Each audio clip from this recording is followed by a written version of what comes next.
would also attribute differences that we have to the education system that we have had to go through, that our children have had to go through. I mean, not when I was in school, let me tell you, I have no issues at all when we were in school, or very little. But I know when my children went to school, I started seeing signs of, discrimination, of isolation, of treating certain children better than others, etc., etc. So all that was starting in school. So how do you fight racism out in the workplace and when the people come out to work, when in fact it's there in our schools? If we don't deal with it in our schools, then we have a major problem.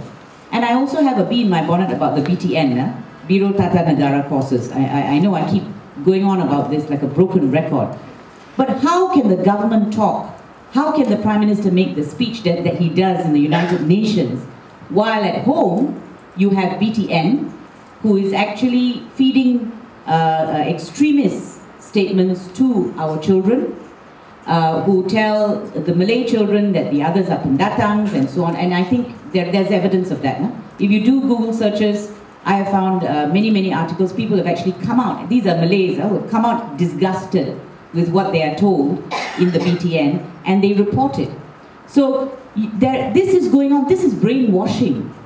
How do you deal with this brainwashing? You've got to stop it. Why is it not being stopped? And I can tell you, I really wish parents would speak up. Because I would be very annoyed if I knew that people were brainwashing my child and turning him or her into a racist, bigot. I would put my foot down. But the problem is, many of the parents don't even know this is happening. So what we need is actually for these people to speak up. So if you wonder why is the teacher in the school, so many instances, telling the pupils, oh, you know, they are pendatang. And then everybody comes down like a ton of bricks on the teacher and says, oh, you're racist, you should. But she's a product of the system. We need to find out why she's thinking that way.